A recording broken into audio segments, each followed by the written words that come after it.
তো তড়িৎদ্বারের যে সংজ্ঞাটা আমি বলতে চাইছিলাম সেই সংজ্ঞাটা হলো না কোনো ধাতব দণ্ড এবং তার নিজস্ব আয়ন সমন্বিত তড়িৎ বিশ্লেষ্য দ্রবণ। তড়িৎ বিশ্লেষ্য দ্রবণ তাহলে এখানে কি হবে না ZnSO4, আর সেই ধাতুটা কি না জিঙ্কের পাত আমরা এখানে ZnSO4 এর যে দ্রবণ বা অ্যাকোয়াস সলিউশন জলীয় দ্রবণ তার মধ্যে নিমজ্জিত করেছি।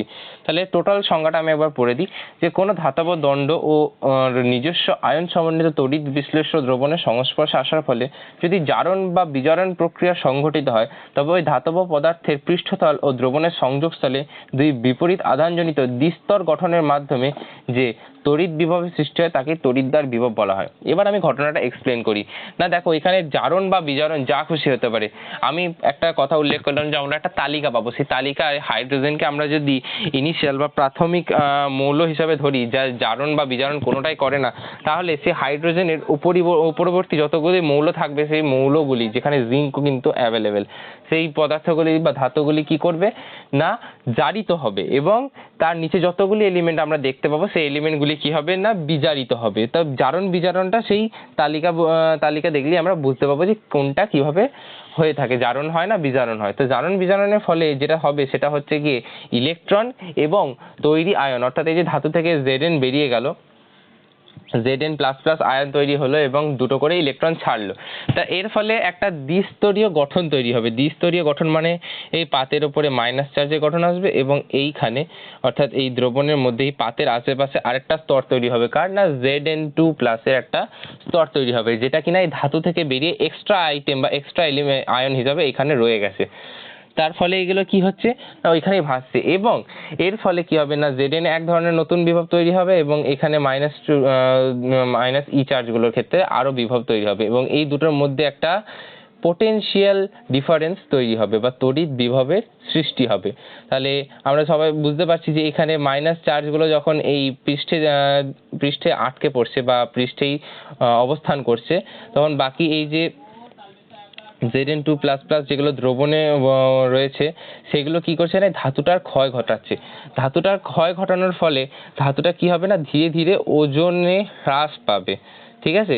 এবং এখানে যেহেতু এটা মাইনাস চার্জ আহিত হচ্ছে তাই আমরা এটাকে কি বলতে পারি না এটা হচ্ছে অ্যানোড, ঠিক আছে। হ্যাঁ, আরেকটা জিনিস লক্ষ্য করার মতো সেটা হচ্ছে এই যে ZnSO4 এই দ্রবণ জলীয় দ্রবণটা সেটা 1 মোলার হতে হবে, ঠিক আছে। কারণ ইনিশিয়াল হিসাবে আমরা 1 মোলারকেই ধরি, প্রাথমিকভাবে আমরা 1 মোলারই ধরি, ঠিক আছে। তা সেক্ষেত্রে আমাদের 1 মোলারটা যে এক্সপেরিমেন্টাল বিষয়গুলো সেক্ষেত্রে আমাদের 1 মোলার দেওয়া হয়। এবার ক্যালকুলেশনের ক্ষেত্রে অর্থাৎ যে অঙ্কগুলো পড়তে পারে সেক্ষেত্রে মোলার যদি দ্রবণের মোলার গাঢ়তাটা পাল্টে দেওয়া হয় সেক্ষেত্রে আলাদা ক্যালকুলেশন আসতে পারে, কিন্তু এক্ষেত্রে আমরা প্রাথমিকভাবে 1 মোলারই ধরবো। যে সমস্ত সলিউশনগুলো আমরা নেবো সেগুলোকে আমরা সব 1 মোলারই ধরবো। তাহলে এবার যে জিনিসটা হলো সেটা হচ্ছে এখানে ঘটলো জারণ, কারণ এটা হাইড্রোজেনের ওপরে রয়েছে, কে না এই জিঙ্ক মেটালটা কিসে রয়েছে না ওপরে রয়েছে। তা এক্ষেত্রে আমাদের যে তিনটে ঘটনা আমরা এর আগে লিখলাম, এই যে এইখানে তিনটে ঘটনা লিখলাম, কি কি হলো না হলো, একটা হচ্ছে কিছু রিয়াকশন ঘটবে না, একটা জারণ ঘটবে, একটা বিজারণ ঘটবে। তাহলে এক্ষেত্রে কি ঘটবে না জারণ ঘটবে, যেটা আমরা এই খাতাতে দেখতে পাচ্ছি না। Zn এর প্রথমে অক্সিডেশন নাম্বার ছিল 0, তারপরে হয়ে গেল 2 এবং একে কি করলো না Zn থেকে Zn2+ আয়নে পরিণত হলো এবং দুটো ইলেকট্রন ছাড়লো।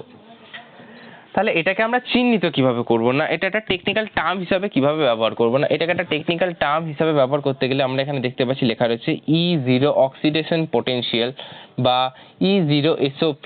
এই SOP এর ফুল ফর্ম কি না স্ট্যান্ডার্ড অক্সিডেশন পোটেনশিয়াল। যেহেতু আমরা এখানে 1 মোলার ধরেছি তাই আমরা এটাকে স্ট্যান্ডার্ড ই বলবো, ঠিক আছে। অথবা কিভাবে লিখতে পারি না দেখো যে জিনিসটা থেকে যে জিনিসে পরিণত হলো সেইটাকে আমরা শুধুমাত্র একটা টেকনিক্যাল টার্মের মতো ব্যবহার করব না। কিভাবে না দেখো আমরা E0 দেখতে পাচ্ছি, E0 ZnS Zn2+ অ্যাকুয়াস। কিভাবে না Zn সলিড বা পাতে যে জিঙ্ক ধাতু রয়েছে সেই ধাতু থেকে জিঙ্ক আয়ন তৈরি হলো। তো এইভাবে আমরা এটাকে টেকনিক্যাল টার্ম হিসাবে ব্যবহার করতে পারি। তো এটা গেল অ্যানোডের ঘটনা। আমরা জানি যে কোনো সেল তৈরি করতে গেলে আমরা ক্লাস 8 থেকে পড়ে আসছি গ্যালভানিয়াস সেল তৈরি করতে গেলে আমাদের দুটো জিনিসের বা তড়িৎদ্বারের প্রয়োজন পড়ে, একটা হচ্ছে ক্যাথোড আর একটা হচ্ছে অ্যানোড। আমরা তখন অ্যানোডের বিষয়টা পড়লাম যে অ্যানোড কিভাবে তৈরি হচ্ছে। না, অ্যানোডের এলিমেন্ট কিন্তু যা খুশি হতে পারে। আমি এখানে জিঙ্কের উদাহরণ দিয়েছি, মানে জিঙ্ক কি থাকবে তার কোনো মানে নেই, কিন্তু ইনিশিয়াল স্টেজে আমাদের জিঙ্কটাই শেখানো হয়, সেক্ষেত্রে আমরা এটা উদাহরণ হিসাবে ব্যবহার করতে পারি। তো জিঙ্কের পর আমাদের যে জিনিসটা ব্যবহার করতে হবে সেটা হচ্ছে ক্যাথোড। ক্যাথোডকে আমরা কিভাবে বানাবো সেটা আমাদের দেখতে হবে। তো আবার সেম, যদি আমরা পাত নিই এবং এই পাত্রের মধ্যে একটা পাত নিই, সেই পাতের মধ্যে আমরা এবার কি দেবো না, এই পাতের মধ্যে আমরা যে ধাতুটা এবার দেবো সেটা হচ্ছে তামা বা কপার। ঠিক আছে, এবার আমাদের সব থেকে প্রথমে জানতে হবে যে কপারের ওই যে লিস্টটা বললাম সেই লিস্টে অবস্থানটা কোথায়। না, এইচ এর নিচে। ঠিক আছে, জিঙ্ক কিন্তু এইচ এর উপরে ছিল, আমি দেখানোর চেষ্টা করব এখানে। সো মেবি তোমরা দেখতে পাচ্ছ, তো জিঙ্কের নিচে অবস্থান করবে, এইচ এর নিচে অবস্থান করবে। তো এইচ এর নিচে অবস্থান করার যে এইচ এর নিচে অবস্থান করার ফলে যে মূল ঘটনাটা ঘটবে সেটা কি না, এটি কিন্তু বিজারণ ঘটাবে এবং বিজারণ ঘটিয়ে পাতের ওপর কি তৈরি করবে না, প্লাস আয়ন তৈরি করবে, যার কারণে আমরা একে নাম দেবো ক্যাথোড। সেটা কিভাবে, এই ক্ষেত্রেও তিনটে ঘটনারই সৃষ্টি হবে। এখানে জেড এর জায়গায় যদি আমরা এবারে সিইউ রেখে দিই, অর্থাৎ তিনটে ঘটনা সৃষ্টি হবে। একটা হচ্ছে নো রিয়াকশন। 2 নম্বরের ক্ষেত্রে এখানে কি ঘটবে না, 2 নম্বরের ক্ষেত্রে এখানে একটা নতুন ঘটনা ঘটবে, সেটা হচ্ছে নতুন ঘটনা আর কিছু নেই, খালি জেড এর জায়গায় সিইউ বসে যাবে। সিইউ সলিড থেকে যেটা তৈরি হবে সেটা হচ্ছে CU plus plus plus 2E, আর এটা কি হয়ে যাবে না অ্যাকুয়াস। তেমনই 3 নম্বরের মতো, এই যে 3 নম্বর রয়েছে, এই 3 নম্বরের মতো আবার এখানে 3 নম্বরে কি ঘটবে না Zn প্লাস সরি দেখে ভুল লিখতে পারছি, মানে Cu প্লাস প্লাস থেকে অ্যাকুয়াস অবশ্যই। ঠিক আছে, অ্যাকুয়াস থেকে দুটো ইলেকট্রন গ্রহণ করে এটি কি তৈরি করবে না Cu সলিড বা Cu সলিড তৈরি করবে, যা পাতে যুক্ত হবে। তাহলে এক্ষেত্রে এটা হলো অক্সিডেশন, আমরা দেখতে পাচ্ছি এখানে এটা হচ্ছে অক্সিডেশন, আর এটা কি না এটা হচ্ছে রিডাকশন।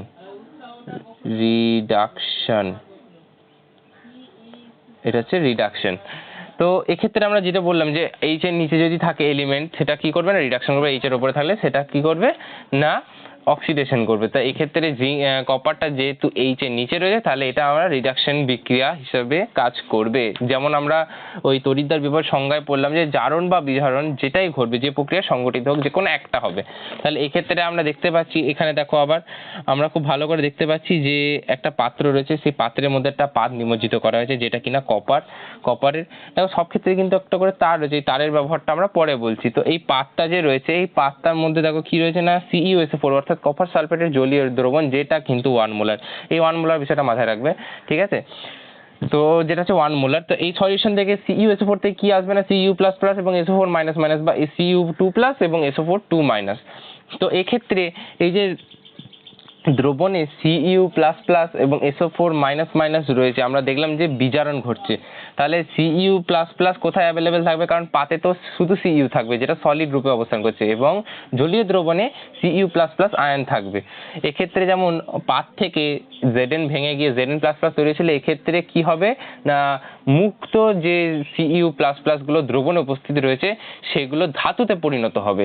তাহলে আমি কেন আগের বারে বলেছিলাম যে ক্ষয় হচ্ছে এই কারণেই, কারণ এখানে পাত থেকে সেই সমস্ত মৌলগুলি বেরিয়ে এসে আয়ন তৈরি করছে, এবং এখানে দ্রবণে উপস্থিত আয়নগুলি গিয়ে কি হচ্ছে না পাত তৈরি হচ্ছে, অর্থাৎ সলিড তৈরি হচ্ছে, সলিড রূপে গিয়ে সেটা পাতেই আবার যুক্ত হচ্ছে। তাহলে আমরা খুব ভালোভাবে বুঝতে পারছি, যেমন এখানে আমি লিখেছি Zn ধাতুর ক্ষয় ঘটবে, তেমনই এখানে Cu ধাতু কি হবে না পাতে রূপান্তরিত হবে, অর্থাৎ Cu ধাতু যে পাতটা ব্যবহার করা আছে, সেই পাতটা কিন্তু ওজন বৃদ্ধি পাবে। ঠিক আছে, অর্থাৎ এখানে ধাতুর ক্ষয় ঘটবে না, উপরন্তু পাতে আবার ধাতু কি হবে না যুক্ত হবে। তাহলে আমরা এই যে এখানে দেখতে পাচ্ছি অক্সিডেশন স্টেট 2 থেকে 0 হয়ে গেল, এই ক্ষেত্রে 3 নম্বর বিক্রিয়াটা ঘটবে। তাহলে নো রিয়াকশনটা আমি কেন বারবার লিখছি, নো রিয়াকশন বা কোনো বিক্রিয়া হবে না, এটি দুটো বিক্রিয়ার ক্ষেত্রে কেন লিখলাম, তা এটা কার ক্ষেত্রে হবে। আমি এই যে লিস্টের কথাটা বললাম, এই লিস্টটা কিন্তু খুব ইম্পর্টেন্ট লিস্ট, সেই লিস্টটা বারবার আসবে। সেটা কি না ওই যে এইচ, যেটাকে আমরা স্ট্যান্ডার্ড হিসেবে ধরবো, সেই স্ট্যান্ডার্ড এইচটা যখন বিক্রিয়া নামবে তখনই কোনো বিক্রিয়া ঘটবে না। নো রিয়াকশন কখন হবে না যখন হাইড্রোজেন থাকবে, কপারের জায়গায় জিঙ্কের জায়গায় হাইড্রোজেন চলে আসবে তখন কিন্তু বিক্রিয়া ঘটবে না। তাহলে এক্ষেত্রে যখন বিজারণ বিক্রিয়া ঘটলো তখন এখানে পাতের উপরে কি হলো না এখানে যে দ্রবণে উপস্থিত ছিল যে সমস্ত Cu++ গুলো সেগুলো কি করলো না যত ইলেকট্রন আছে সেগুলো আরো গ্রহণ করতে আরম্ভ করলো, গ্রহণ মানে ইলেকট্রন তো ছিলই না, সেগুলো আরো গ্রহণ হতে আরম্ভ করলো। তাহলে গ্রহণ হওয়ার ফলে যে সমস্ত মাইনাস চার্জগুলো ছিল সেগুলো কি হলো গ্রহণ হতে আরম্ভ করলো, অর্থাৎ শোষিত হতে আরম্ভ করলো। পরে কি রইলো বা তৈরি কি হলো প্লাস চার্জ। প্লাস চার্জ যেমন এখানে ইলেকট্রন বেরিয়েছে মাইনাস চার্জ পৃষ্ঠতলে যুক্ত মানে অবস্থান করছিল, তেমনই এক্ষেত্রে যে সমস্ত প্লাস চার্জগুলো অর্থাৎ হলো পয়েন্টগুলো ইলেকট্রনের ঘাটতির কারণে তৈরি হচ্ছে, সেই চার্জগুলো কোথায় অবস্থিত হবে এবার অবস্থান করবে না এই Cu পাতের উপরে অবস্থান করবে বা কপার পাতের উপরে অবস্থান করবে। এটাকে আমরা কি বলবো, এটাকে বলবো ক্যাথোড, যেখানে প্লাস চার্জ কি হচ্ছে না সঞ্চিত হচ্ছে। তাহলে এবার এই যে আমরা অ্যানোড এবং ক্যাথোড পেয়ে গেলাম, তা আমি সবার প্রথমে অ্যানোডের মতো ক্যাথোডটাকে একটা টেকনিক্যাল টার্ম হিসেবে বিচার করে দিই। না টেকনিক্যাল টার্ম হিসেবে যদি বিচার করি তাহলে কি হচ্ছে না E0 রিডাকশন পোটেনশিয়াল এবং এই যে E0 রিডাকশন পোটেনশিয়াল এখানে কি করেছিলাম না অক্সিডেশন পোটেনশিয়াল, এবং আর এখানে একটা নতুন টার্ম হলে সেটা হচ্ছে E0 SRP। দেখো আমরা এখানে পড়েছিলাম স্ট্যান্ডার্ড অক্সিডেশন পোটেনশিয়াল, এখানে কি পড়বো না স্ট্যান্ডার্ড রিডাকশন পোটেনশিয়াল, যেটা আমরা খুব ভালোভাবে বুঝতে পারছি সিমিলার টার্ম, খালি অক্সিডেশন এবং রিডাকশনের পরিবর্তন হচ্ছে। কিন্তু এখানে যে পরে টেকনিক্যাল টার্মটা আসবে যেটা আমাদের বিক্রিয়ায় বারবার ব্যবহৃত হবে, এর পরবর্তী যে সমস্ত অঙ্কগুলো থাকবে সেই অঙ্কগুলোতে বারবার এই একটাই টেকনিক্যাল টার্ম ইউজ হবে, সেটা হচ্ছে E0 Cu++ aqueous slash Cu solid. দেখো আমরা আগের বারে সলিড থেকে আয়ন পেয়েছিলাম, জিঙ্ক আয়ন পেয়েছিলাম, জিঙ্ক সলিড থেকে জিঙ্ক আয়ন পেয়েছিলাম কখন না যখন অক্সিডেশন ঘটেছিল। আর রিডাকশনে কি হচ্ছে না আয়ন থেকে আমরা ধাতু পাচ্ছি।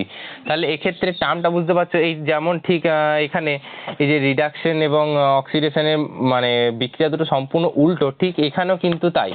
দেখো যদি জিঙ্কের আমি সাপোজ করছি যে এরা যদি বিক্রিয়াটা জারণ না করে বিজারণ ঘটাতো তখন কি হতো না Zn2+ উপরে চলে যেত এবং Zn স্ল্যাশের নিচে চলে আসতো। ঠিক তেমনই দেখো এখানে যদি বিজারণ ঘটে বিজারণের মতো করে ভাবার চেষ্টা করে তাহলে Cu2+ উপরে থাকছে স্ল্যাশের নিচে থাকছে Cu সলিড, কারণ আয়ন থেকে আমরা এখানে সলিড পাচ্ছি, যেখানে আয়নের সঙ্গে ইলেকট্রন যুক্ত হচ্ছে কি হচ্ছে না বিজারণ হচ্ছে, এর ফলে ধাতু তৈরি হচ্ছে। তো এইটাই হচ্ছে যে মূল কনসেপ্ট কিভাবে আমরা ক্যাথোড এবং অ্যানোড রাসায়নিক বিক্রিয়ার মাধ্যমে তৈরি করব। তাহলে এই যে পাত দুটি রয়েছে এই পাত দুটিতে কি সঞ্চিত হচ্ছে না এই পাত দুটিতে সঞ্চিত হচ্ছে রাসায়নিক শক্তি। এটাকে আমরা কিভাবে তড়িৎ শক্তিতে রূপান্তরিত করব, সেল কিভাবে তৈরি হলো, এখনো তো সেল তৈরি হয়নি, এখানে একটা প্লাস পয়েন্ট তৈরি হলো একটা মাইনাস পয়েন্ট তৈরি হলো, এই দুটোকে যে জয়েন করে দেবো কিসের মাধ্যমে, না এই যে তার আমি এক্সেস তার বার করে রেখেছি যেটা কিন্তু এতক্ষণ বিচ্ছিন্ন অবস্থা ছিল, অর্থাৎ তড়িৎ পরিবহন কোনোভাবেই সম্ভব ছিল না, সেটা এবার ঘটবে কিভাবে না এই দুটোকে যদি আমি জয়েন করিয়ে দিই। তাহলে সেই সমস্ত বিক্রিয়াগুলো দেখাবো। তাহলে সবার প্রথমে তড়িৎদ্বার বিভব সংখ্যা, এই সমস্ত এখানে যে সমস্ত পেজ নাম্বারগুলো উল্লেখ করা থাকবে সেগুলো মাইতি থিওরি রায়ের যে নতুন বই সেই নতুন বইয়ের থিওরি অনুযায়ী প্রত্যেকটা পেজ নাম্বার কিন্তু আমি চিহ্নিত করে দেবো ভবিষ্যতে বুঝে রাখার জন্য। তো আবার একটা নতুন পেজ, আবার নতুন বোঝার জিনিস, সেটা হলো কি না যখন বিক্রিয়া কোনো ডেইলি লাইফে আমরা বিক্রিয়া ঘটে সেই বিক্রিয়াগুলোকে আমরা জোর করে ঘটাই না, সেগুলো কি হয় না নিজের থেকেই ঘটে। কিছু কিছু বিক্রিয়া হয়তো মানুষ কৃত্রিমভাবে সৃষ্টি করে এবং তার মাধ্যমে আরও নতুন নতুন জিনিস সৃষ্টি করে, কিন্তু দৈনন্দিন বেসিসে যে সমস্ত বিক্রিয়াগুলো আমরা লক্ষ্যই করি না সেগুলো কিন্তু নিজস্বভাবেই ঘটছে। নিজস্বভাবে ঘটা মানে কি, তাকে আমরা কি বলবো, বিজ্ঞানের ভাষা আমরা তাকে বলবো স্বতঃস্ফূর্ত বিক্রিয়া। তাহলে স্বতঃস্ফূর্ত বিক্রিয়া কখন হচ্ছে না যখন যে কোনো জিনিস দুটো জিনিস বা পদার্থকে একই সঙ্গে একই কাছে আনার ফলে নিজের থেকে তারা বিক্রিয়া আরম্ভ করছে। যেমন এখানে ZnSO4 এবং Zn বিক্রিয়া করছিল, যেমন এখানে CuSO4 Cu এই দুটো মিলে বিক্রিয়া করছিল। তা এদের মধ্যে একটা করছিল জারণ একটা করছিল বিজারণ।